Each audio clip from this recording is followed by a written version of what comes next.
Hello, my name is Matthias and welcome to the FPL Scope, and this video where I'm going to go through my latest FPL draft and the players that I've selected with a squad that has free hit in Game Week 3 in mind.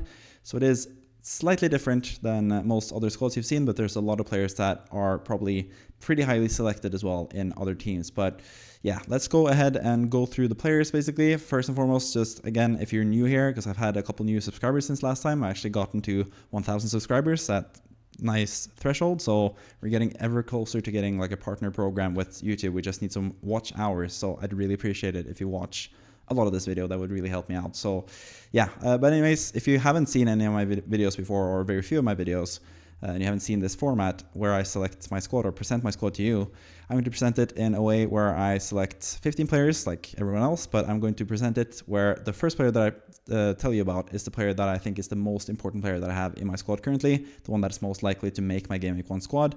And then the 15th player is going to be the player that I'm the least confident about having in Game Week 1, or someone that's just not that valuable to have basically for Game Week 1 either. So yeah, you'll probably get the hang of it as we go through them. So let's go with the number one player, the number one pick, the guy that I have the most faith in having in Game Week 1. And that is still Mohamed Salah, which was the case a week ago, just about a week ago when I made my latest draft video. Salah, again, don't really need to say too much about him, except for like the newest development, which is the fact that Isak is very heavily linked now to I almost said the Lakers, but the Liverpool Football Club, who a lot of people are potentially looking to get rid of Salah if Isak comes in, because they feel like the goal share is going to be between more players, and that Salah is going to be like one player and a bunch of players that can score a lot of goals. But I think first and foremost, Salah's going to keep penalties for sure. That's always a huge benefit for Salah, especially for the last part of last season. That was mainly how he got his goals. So he's going to still be on penalties, and they're going to get a lot of penalties. And he's also like pretty selfish. He wants to get a lot of goals, and he's always super involved. He's always so good. So personally, I don't think I'm going to drop him, even if Isak joins Liverpool. I still think Salah will be an amazing player. I think it will just strengthen Liverpool really.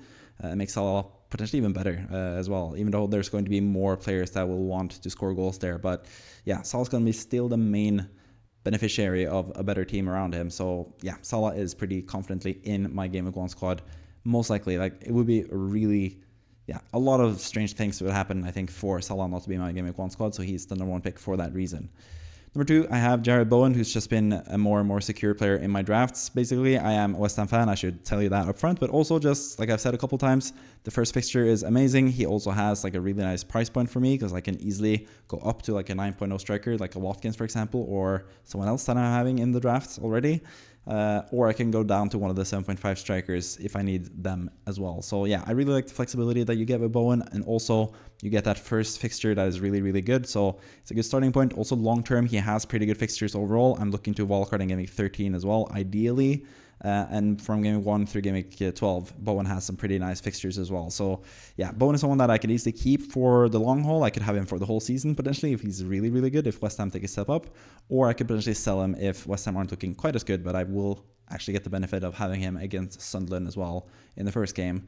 And I won't even have him in Game Week 3 against Nottingham Forest, because I will use my free hit, so I don't really have to worry about that slightly tricky fixture, which is usually pretty tough for West Ham. So yeah, Sunderland away, Spurs at home, I think those are two pretty good fixtures for Bowen in the first 4 game weeks, and I'm gonna like play him against Chelsea, I guess, and then against Nottingham Forest, I'll use my free hit and have someone else in the team. So Bowen works out really well for me, and that is really nice for me because he is a pretty popular pick right now as well, across the board at least.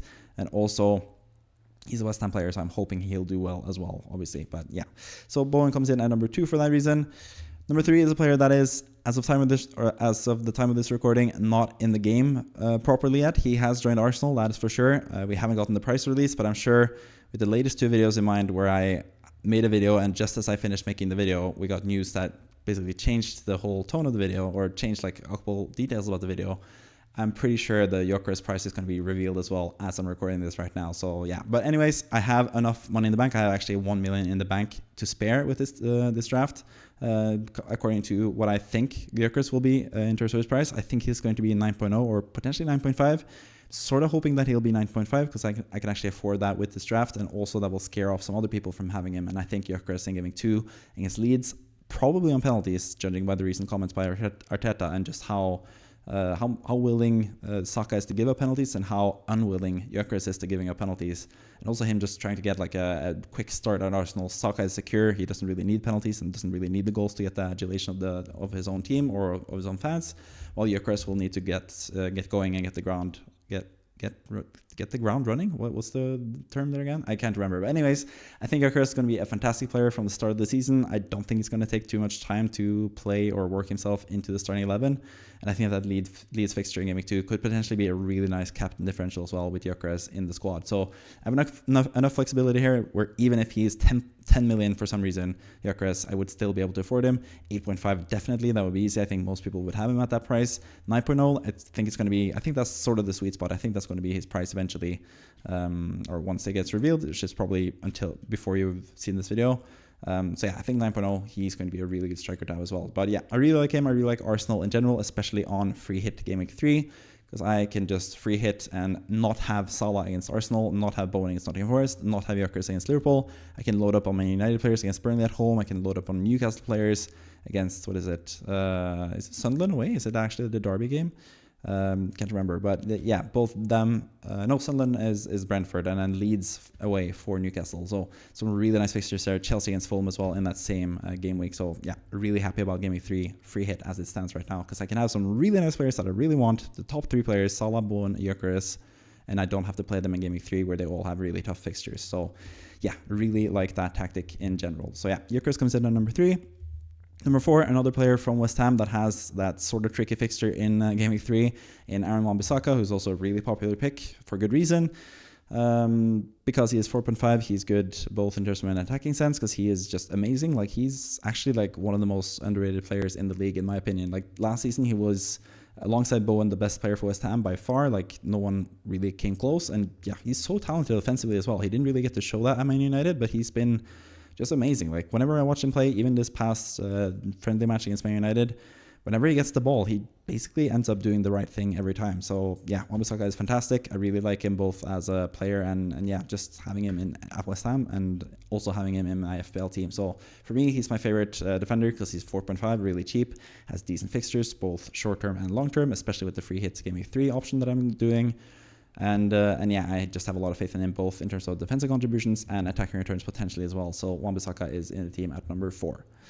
Number 5, we have still Gabriel from Arsenal. There is some injury concerns about him, which might put people off and might have people selling him because he won't be able to make Game Week 1 potentially. But I think he's going to make Game Week 1. That's why he's still in the squad. But even if he doesn't, I think I could easily just swap him to Saliba, because I really like this tactic of having an Arsenal defender for like the first 4 game weeks. You know they're going to play. You know that Man United away, Leeds at home, free hitting Game Week 3, as I've told you a couple times now, and then playing at home to Nottingham Forest in Game Week 4 are some pretty good fixtures to start the season. Game Week 5 and Game Week 6 are bad fixtures against Man City and Newcastle, but that's where I'm looking likely to sell Gabriel and buy whoever the standout 6.0 defender, or someone else, someone cheaper potentially, to afford other players.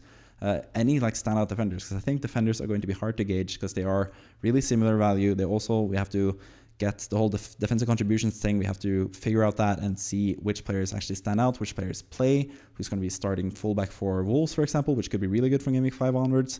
There's a lot of questions there and a lot of things where I want to get a new defender in for Game Week 5 or Game Week 6, where I am looking likely to sell Gabriel or Saliba, depending on which Arsenal player is ready to play for that game week. So yeah, Gabriel, you all know how good he can be as an FPL player, even though he's not the best for defensive contributions. But I think for clean sheets, which is the most important thing for defenders, I think both him and Arsenal can do really, really well from the start of the season, especially if you remove that Liverpool fixture in Game Week 3, which I will do with my free hit as well. So yeah, Gabriel comes in at number 5. Number 6, we have Morgan Rogers from Aston Villa. He is back into the side again. I had him in my very first draft that I made right after the game launched.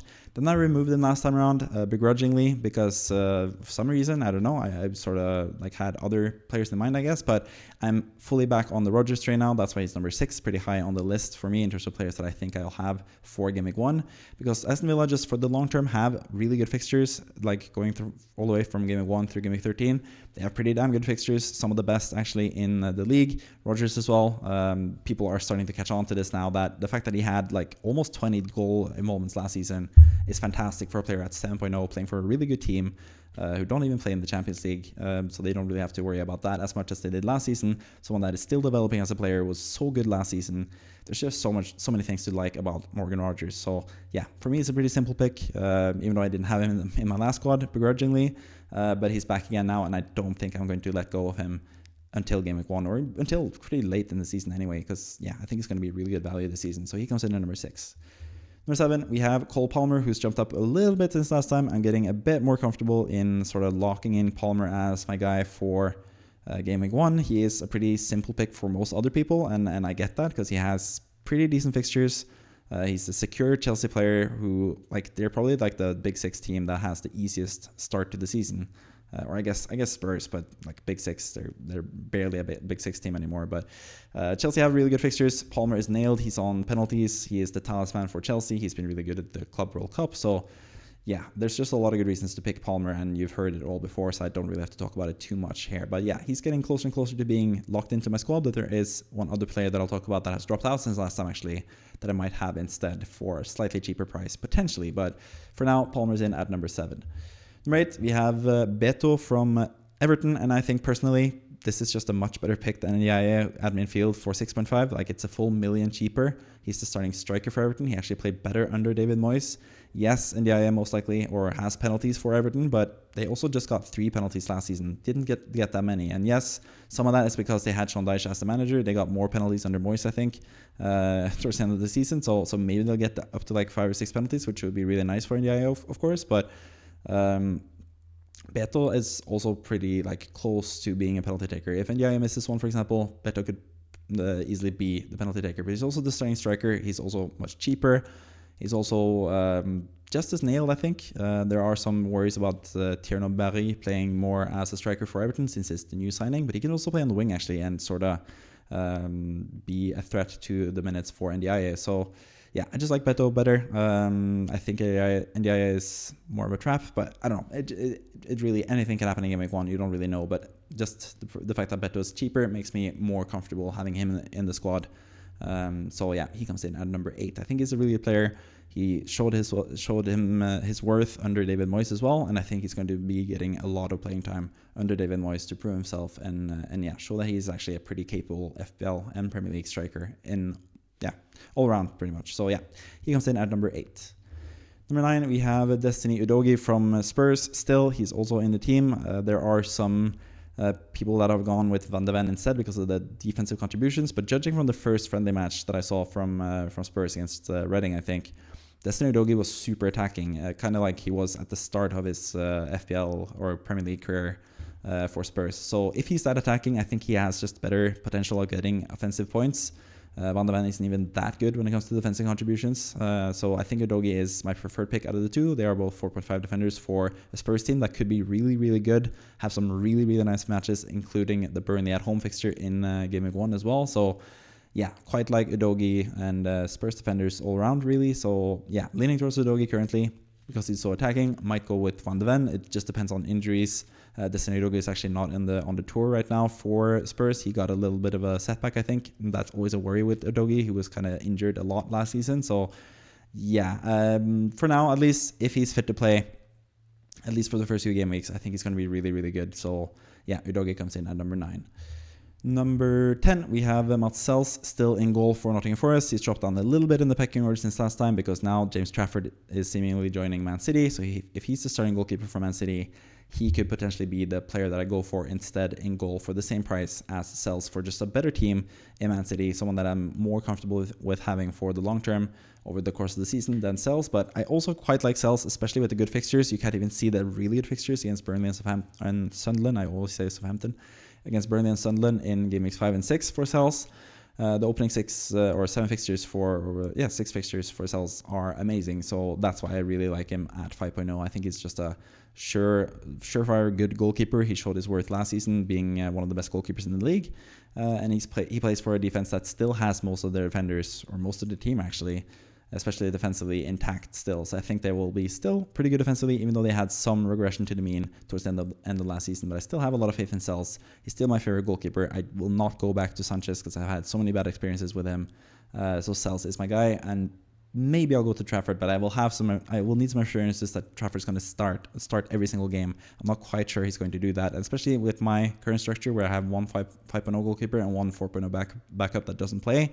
I really need my starting goalkeeper to start every single game week, and I kind of trust that more with Sels than for example, Trafford for Man City at this moment in time, because you have Ortega as well. You've seen Pep sort of rotate and bring his roulette to the goalkeeper position as well the last few years. So yeah, I just prefer Sels for safety for now at least. But Trafford joining City is definitely very interesting, especially if there's signs that he's going to be the clear, surefire number one starting goalkeeper for Man City as well. But yeah, Sels comes in at number 10.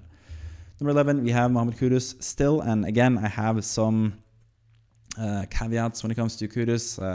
I'm a West Ham fan, of course, and I saw him have a really bad season last season for West Ham, so I am still a bit hurt by him. Also joining Spurs doesn't really feel good as a West Ham fan.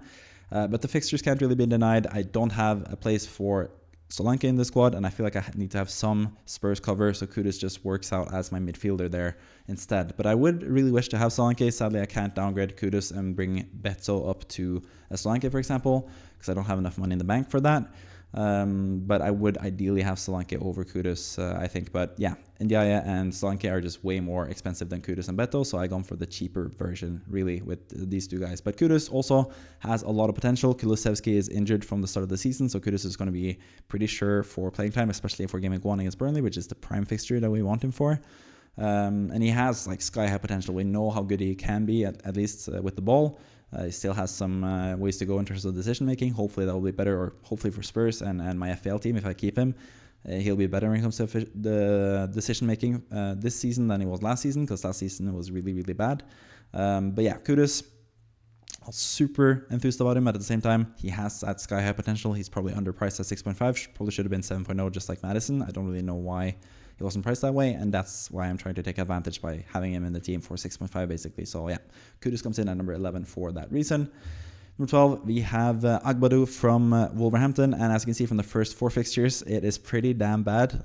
Man City at home, Bournemouth away, and then Everton at home, which is a good fixture, but that's the game week where I'm going to free hit anyway, so it doesn't really matter, and then Newcastle away in game week 4 as well. But after that, from game week 5 all the way up until game week 13, where I'm hoping to keep my wildcard all the way up until game week 13, Agbadou has absolutely amazing fixtures. So this is more like a long-term play. At the same time, he's also really good when it comes to defensive contributions. I could, at a pinch, start him against the likes of Bournemouth and Newcastle. I don't really mind it that much. He could get those defensive contributions points. He could all of a sudden get like a surprising clean sheet. And if that's the case, if he keeps the clean sheet against a really good team, it's likely that he gets bonus points as well, because he's a bit of a bonus magnet. So I don't mind using him in those fixtures, but at the same time, I'm hoping not to have not having to use him, because I have some other strong defenders in Wan-Bissaka, Gabriel, and Udogie, at least. So yeah, he's someone for the future, because I was looking at like my future plans. If I want to fish someone like Joachim Andersen, who makes a lot more sense for my team, or a lot more sense in terms of the fixtures early on.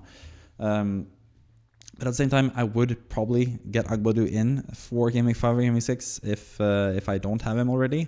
So I might as well just save myself the transfer and have him for game week 1 and start other players. But it is a bit of a risk. If I need him to start in a pinch, then I would have to use him against Bournemouth away and Newcastle away, which is not ideal. But at the same time, could be worse. Those are not like the awful, like atrocious fixtures that you will want to avoid either. So yeah, I think he's fine with that. He's also good for, like I said, bonus and defensive contributions. So I quite like him as a nice differential in my defense there. So he comes in at number 12. Number 13, we have our final defender, which is going to be Julian Araujo, who has now gotten the number 2 for Bournemouth. It seems like he's going to be the starting right back for Bournemouth unless they sign someone else. And he's only 4.0 and is pretty attacking as well. And he plays for a defense that I think is going to be really good as well in Bournemouth, even though they've lost 2 defenders. But they do have Senesi stepping in. They do have Petrovic, who's an upgrade at the goalkeeper position. And I think they'll be pretty good defensively. So Araujo, if he is likely to start, if it doesn't seem like Bournemouth are bringing in a right back, which it doesn't seem like at the moment, then Araujo, I think, is going to be a steal for 4.0, especially once he's past that Liverpool fixture in game week 1, where we, again, don't have to use him because we have Gabriel, Udogie, and Wan-Bissaka with good matches in that game week. So Araujo, 4.0 defender. I could still go with Esteve from Burnley, or Steve, or Steve, because he is also a pretty good option, especially in Game Week 2 if I need him to play there, because as you can see, Agbadou and Udogie have pretty bad fixtures there, and Wan-Bissaka for that matter. But Araujo, if he starts, has Wolves at home, which is a pretty good fixture, so I wouldn't mind starting him there either. So yeah, that is my thoughts for Araujo at number 13. Hopefully is the starting fullback for Bournemouth, starting right back. That could be the case. So it looks like they're more looking for a center back rather than a right back at the moment. So I think there's a decent chance that he's going to start the season at right back for Bournemouth and keep that place as his own, with Adam Smith sort of moving to the wayside as he's getting older, basically. So yeah, that's Araujo at number 13. Number 14, we have Tijani Reijnders from Manchester City, I should say. He is a player that I'm a huge fan of. I love watching him play, but more so, he's someone that could both contribute offensively and get those nice, elusive defensive contribution points in the midfield for Manchester City. I feel like Rodri is going to be more defensively minded. Reijnders is going to be more attackingly minded out of the two center mids for Man City. And I think Reijnders is going to play most matches because he both comes at a high price. They brought him in for a lot of money. And also because he's like quite a bit better than the alternatives at center mid. Like you could play Kovacic or Gundogan in that position, but those guys are both getting older and aren't as good, and Reijnders I think is ready to step in immediately. So yeah, I am still a bit worried when it comes to playing time. Also, if I'm going with Trafford, for example, as my goalkeeper rather than Sels, I want to keep those two City spots open because I really like two other City attacking talents that I do aim to get potentially for Game Week 6 as well with this tactic. So yeah, Reijnders is a bit of a doubt for that reason, but I do quite like him as a 5.5 guy who plays for a really good team. Could potentially be like somewhat similar to Bruno Fernandes, where he has attacking threat, he has defensive contributions, and the drawback would be that he doesn't have penalties, but the upside would be that he plays for a better team in Man City, and he's also 4.5 less than Bruno Fernandes. So yeah, I think he could potentially be a really nice steal for 5.5 Reijnders there for Man City, and I'm also just a huge fan of him as a player. So yeah, quite like him in the team as well. So he comes in number 14. Number 15, we have the backup goalkeeper, which is going to be the least important player in my squad at number 15, and that's Benda from Fulham. Basically, it's just like a 4.0 backup who's the main backup for a pretty decent team in Fulham. So if Leno gets injured or something, I do have a really nice goalkeeper to have for Fulham with some pretty good fixtures to start the season as well. So yeah, that's why I've landed on Benda. There's no other 4.0 or goalkeepers that are looking pretty good at the moment. I was thinking about Dubravka potentially if they kept Nick Pope, because Nick Pope seemed like someone that could lose his place, but now it seems like they're going to buy Ramsdale and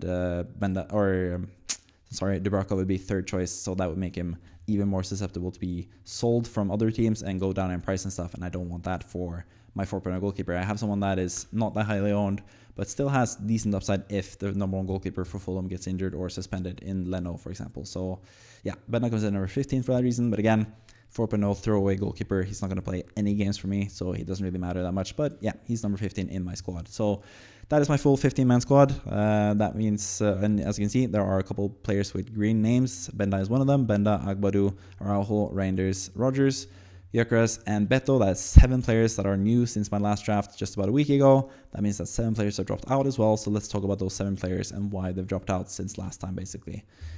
First and foremost, we have Marmoush, who is the player that I alluded to earlier that I really want for Game Week 6 in particular, and also someone that I might just start the season with over Palmer, just because he has pretty similar fixtures to Palmer as well in like the first 4 or so game weeks, especially when you keep in mind that I'm going to free hit as well in Game Week 3, so where he has Brighton away, which is slightly tougher for Marmoush. But I really like Marmoush. That's why he was number 4 pick in my last draft. I think he's going to have a really tremendous season. He is such an amazing talent, playing for a team that's going to be a bit resurgent, I think, now, especially offensively.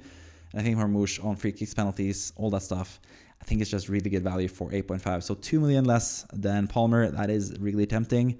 It's a bit too much. I can't really find the money unless I would downgrade Gyökeres, I guess. But I really want Gyökeres for the start of the season.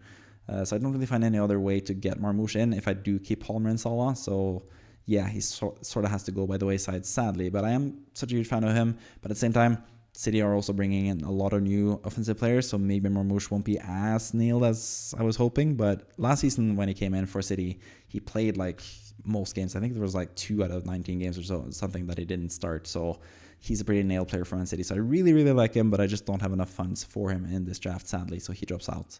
Wan-Bissaka is more simple. He doesn't want to play for Brentford anymore. He is trying to force a move to Newcastle. Newcastle have really bad fixtures and stuff as well, so he's pretty much just a no-go unless he sort of reconciles with Brentford and is the starting striker for them. If that's the case, he would be a really good 7.5 striker, which is why I had him in the last draft, but seeing as he wants to go out of Brentford, he wants to leave them, I don't think it's a good pick, and especially also with my tactic where Game Week 3, which is like the main fixture that Brentford have that is really good against Sunderland, that would be a free hit anyway where I can bring him in regardless if he's available to play that game week for Brentford. So yeah, he's dropped out since last time.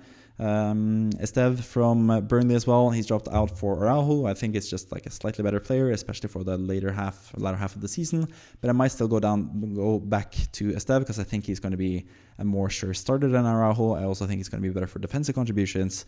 And he's someone that I can just have at the end of my bench anyway. He's not going to play many games. So yeah, I don't really need the high upside that I could get from Araujo there because I'm not going to play him anyway that much. So Esteve is still in my thinking. He is probably or potentially going to be in my squad for Game Week 1 as well. But for now, he's dropped out. Daniel Munoz from Crystal Palace. Again, don't really have the money. I feel like I am more confident in the other defenders that I have. So yeah, he's also dropped out. I do prefer Agbadou and saving some cash in the defense as well there. So Munoz has dropped out since last time, even though I do quite like him as a player. But Palace also don't have the best fixtures to start the season. So he could also be someone that I bring in for Gabriel in Game Week 5 or Game Week 6 like I talked about earlier. But yeah, Danny Welbeck as well. Also a really good pick. But again, don't have... I guess I do have quite enough funds for Beto to go to Welbeck. But I do think Beto is almost as good as of a pick as Welbeck, even for like even less money as well. So yeah, Welbeck drops out for Beto for that reason. Darlow as well. He's not going to start for Leeds anymore. They brought in a new goalkeeper, Lucas Perry from Brazil, I think. He's going to start, so Darlow's not a starter anymore, so he's dropped out since last time. And then Devaney as well was just a placeholder 4.5 guy that I didn't really need to play, who could still come into the fray potentially because I have a lot of good attacking players right now. I have 8 attackers that could potentially be really good and useful to start each and every game week, but that's also kind of what I want to have eventually for a bench boost as well. So yeah, I think Reijnders is also just such high upside potentially, so that's why he's in over Devaney at this moment in time basically. So yeah, that is the players that have dropped out since last time. I've talked about all the players that I have currently in the squad. And finally, we have the on the cusp section with 3 players, 1 defender, 1 midfielder, and 1 forward that I were close to making the squad but didn't for one reason or another. Let's talk about those guys before we wrap up the video and yeah, go on to the next one basically, because I'm going to prepare videos and the FPL guide as well, which is going to come out pretty soon. So yeah, stay tuned for that. But let's go to the on the cusp section with 3 new players that I have considered as well. First and foremost, in defense, I did talk about Fulham and their good fixtures. I did have Joachim Andersen in this squad for a long while, but I swapped him out for Agbadou pretty last minute just because I thought Agbadou would be more useful later on in the season. Andersen wouldn't play that much for the first 4 or 5 game weeks where he has good fixtures, so he's dropped off for that reason. But he has really good defensive contribution points. He plays for a Fulham defense that I think could potentially be really good defensively. I don't really know yet how I feel about Fulham. I need to work out more how I like them or not. It also depends on their transfers and stuff as well. But Andersen is definitely still in consideration. When it comes to midfielders, I did say that I have some money in the bank left in this team as well, so I could potentially upgrade Reijnders to Hudson-Odoi if I feel like I don't trust Reijnders' playing time or I need that City spot open.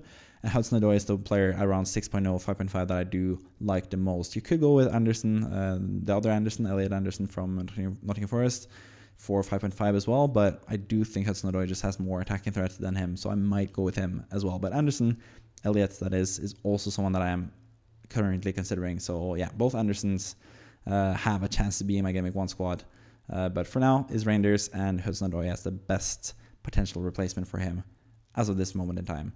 And up front, like I told you earlier, I wish I had Solanke. He's going to be a really popular pick, especially around FPL content creator circles, but currently, like I said, I just don't have the money to go for him rather than Kudus. So I'll have to settle for Kudus as it stands right now. Solanke also has some injury issues, which has also been the case the last few seasons, especially last season for Spurs. He struggled with a lot of slight issues. He was also quite disappointing for Spurs as well, so we'll see how it works out for this season. But I do quite like him as a pick. Obviously, that's why he's on the cusp section. That's why I have considered him quite heavily for my team. But I just didn't have room for him since I have Bowen and Gyökeres. I could potentially, I guess, downgrade Bowen, but I just have a lot of faith in Bowen, as you can see, as my number 2 pick. And I do also really like Gyökeres at the number 3 pick as well. So yeah, Solanke is sadly just a bit too expensive to be my third striker. Maybe that is how I bring it in. If I do Palmer to Marmoush, that could be my way to go for Solanke or Beto. That could be the way I get him in. But yeah, currently I'm happy to have Kudus instead, and hope for the best when it comes to that aspect of the team as well. So yeah, that's the whole video out of the way. I hope you enjoyed it. I hope if you're a new subscriber that you liked the video. If you watched all the way through, that's also really helpful because I need those watch hours to go up for me to be partnered with YouTube, which would be really amazing. So hopefully you watched the whole video, you have liked the video so it gets better ratings in the algorithm and stuff. Subscribe if you haven't already. If you watched this whole thing through and you enjoyed it, please subscribe. And with that all out of the way, thank you for watching. I'm going to go ahead and prepare some more videos and some more content for you, including the FPL guide, which I'll launch and talk about in my next video, potentially. Maybe the video in 2 days from now, but I'm going to post videos every single day of this week. And then I'm going to prepare some more videos for next week when I'm going to Sri Lanka on a trip for a wedding as well. So yeah, plenty of FPL plans going forward and to look forward to on this channel. So I hope you will stay tuned and watch those videos when they come along. So with all that out of the way, thank you for watching. See you next time. Bye bye.